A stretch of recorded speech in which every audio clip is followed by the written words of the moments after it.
95% of women at one point will be the main financial decision maker in their house. So it's how do we get women to Wow. be, yeah. So it's how do we get women to be really prepared to step into this role? Because, if you wait until a crisis happens, then that person's no longer there to ask them questions, right? We can't say, Right. hey, where did you keep this? How are you doing this? They're no longer there. So it's really important that the first step is just coming together and talking about these things. So there's actually two little activities that I'll have clients do. And again, it sounds a little morbid or a little silly, but it's actually quite an eye opener. So the first Mm-hmm. one is, and I love this, I just recently had a client do this, a married couple in their early 60s, and they communicate about money fairly regularly, but the husband still takes on the main role of actually logistically getting everything done.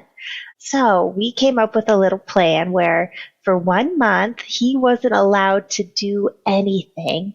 And she had to pay all of the bills. She had to, make sure the financial house was in order, and she wasn't allowed to ask him any questions. So we were essentially, Wow. yeah. Yeah. So we were essentially removing him from the equation to say, okay, if he were no longer Yeah. around and you have to figure it out, how do you do? And What a great test. Yeah. it was, and she was such a trooper. They both were. They both totally played into this role just to say, hey, we love each other enough. We want to make sure that we're prepared. And especially the husband, he felt, just a big burden on Mm-hmm.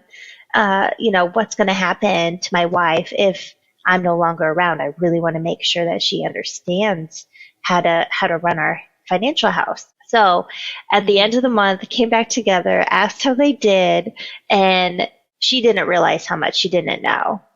She didn't realize. Mm-hmm. And it was a huge eye opener for her because although they talk about where the money's going, she's not the one logging in and paying the bill. She's not the one who ever goes to the bank or any of these things, dealing with Mm-hmm. insurance, anything like that.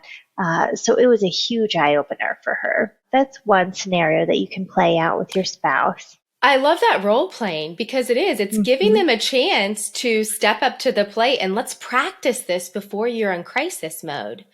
Exactly. That way, if Exactly. you do make mistakes or you're not sure what to do, you're going to work out those kinks before that empty chair situation happens. That is such a valuable, really test. Yeah, I love that, Yes. Courtney.